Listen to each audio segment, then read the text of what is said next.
Hello,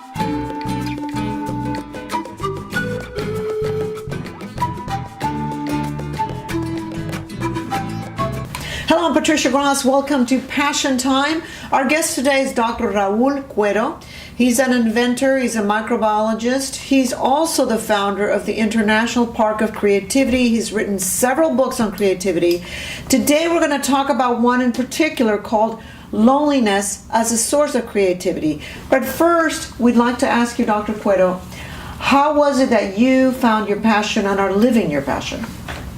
A passion is something that integrates your inner feelings. And I found my passion at a very early age through discoveries by playing in nature. Okay. Playing in nature with little animals and plants led me to imagine more. Because you don't imagine and then you create and then you imagine. Right. And then I found that this creativity gave me the feeling of belonging, equanimity, and also, as I say, allowed me to survive difficulties in society, different types of difficulties, economical, social, and challenges. That's what creativity is, and that's why I'm so passionate about spreading the concept of creativity to everybody in society. Right. And in fact, today the crisis is not really economical per se, or is not really a society itself, but it's individual lack of creativity. Right. And when we had creativity, we make a culture out of the creativity, and then the world start getting benefit. Now, you wrote Loneliness as a Source of Creativity. You say loneliness is actually a good thing, but it must be accompanied by a feeling of usefulness and functionality. Could you explain that? Yes. The concept of loneliness in society has always been attributed to a psychopathological situation. But that's not true. And loneliness is really a natural inherent conditions in human beings. That's why we were nomadic. We continue to be nomadic. And loneliness is a signal that you have to take action. When you feel lonely, when you've had the feeling of loneliness, that you have to take action, but have to be active and not passive.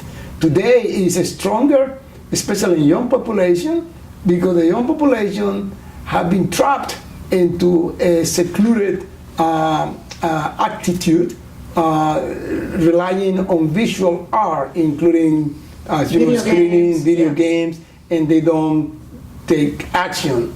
Action means activity with the hands, as people used to do before. So that's the challenge for families, parents, education, to make sure that the young population get into the action. Why the young population has this problem? Adolescence is a very critical stage in which you have a challenge looking for your identity, even as a gender identity, social identity, ideological identity. And also, and as an adolescent, you find the challenge that you have to try to adapt to the rules of society.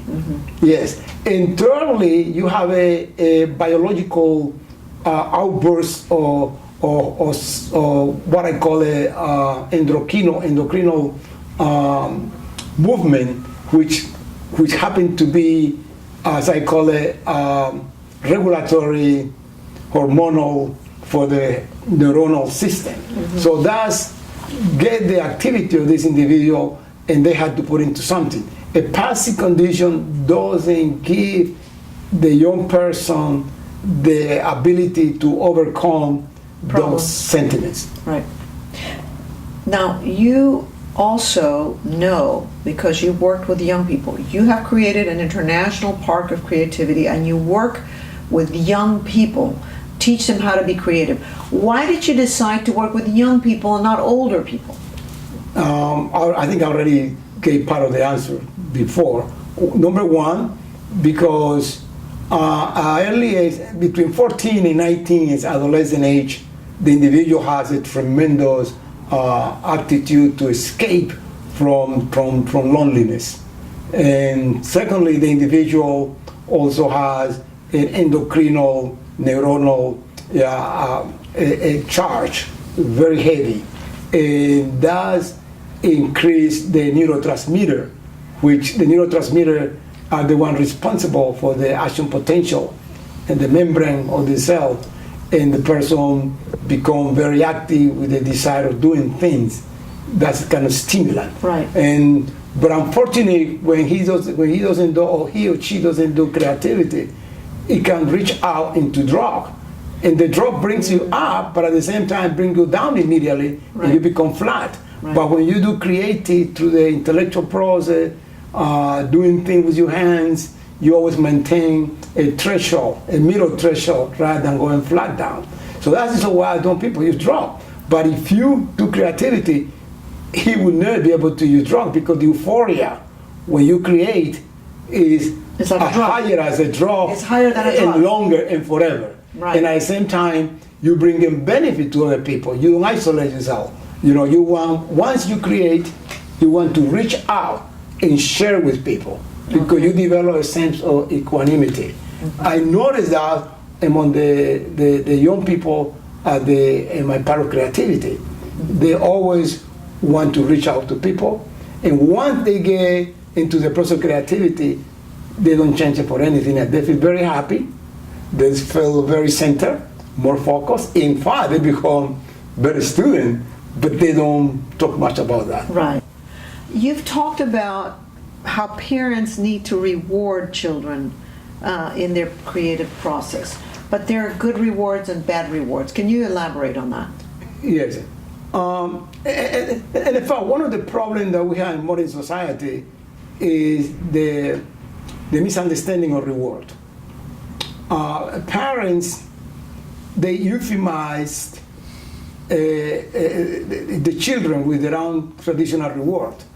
But the reward should not be based on making the young person feel important. The main thing is to reward that make him feel useful. Mm-hmm. Anybody can make you important without having done much, because that's just a matter of cosmetic. But when you become youthful, you yourself feel content, very happy, and you don't depend upon external stimuli to be feeling good. So the rewarding system might change in making the person to feel useful rather than important. And one of the things is, for instance, in the school system, they always reward the student who had the highest grade. I mean, nothing is wrong with that. But we should reward very much the individual who creates something, and at the same time who had the ability or the tendency to reach out for other people, ethic, moral view, not just the nerd. At the part of creativity, we don't have nerds. No, of these creative people, they create at the age of 18. I mean, they have invention in my part of creativity at the age of 19, and they start from high school. So after 2 years, they already have invention. And they all feel very happy, but they don't feel important. Because when you make people feel important, you create what you call a segregation in class and the social class. You create differential social class. But if you make, especially in this society, we should use youthfulness, because we will have a more integration, right, rather than just assimilation. And you've talked about education and what's wrong with education today, that you're not in favor of rote education and learning and memorizing. You're in favor of people actually going through processes, creative processes, to become better educated. Can you elaborate on that too? Because that's important as to how we should be looking at education in the future. Indeed. It's a very good point. I must say, I want to spell it out very slow. There is nothing wrong with any education. Any education is good, because education, the purpose of education is to give you discipline for reasoning. The education, myself, who come from a very poor background, I never look at education from the standpoint of getting a status in society economical status, and still today. But there is a reward in this thing when you create. So what they have to do in education is continue enhancing it, whatever they do, and syllabi, whatever they do in pedagogy. However, the evaluation should be changed. We give too much emphasis to evaluation due to the new technology, communication technology, is easy to be applied to evaluation. It's easy. So what we have to do is to allow in school system a person who wants to get a degree, rather in high school and college degree, that he comes out with some creative project. Doesn't matter. It can be not necessarily in science. It could be in art, could be in history, whatever. And in the evaluation, the grading evaluation should be less. I would say 30 or 40%.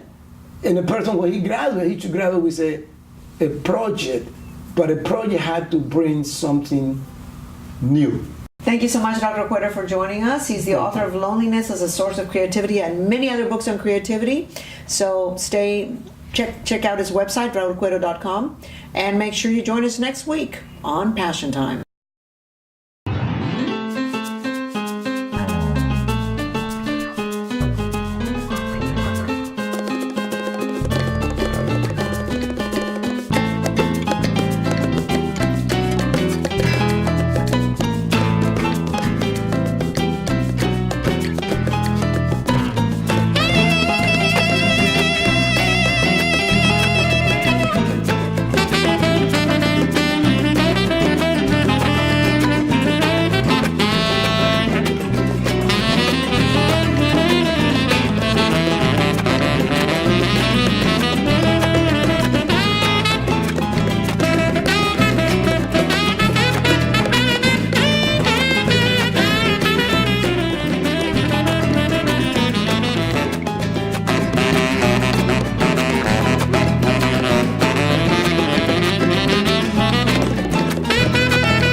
Yo sé que tú puedes, que tú eres capaz.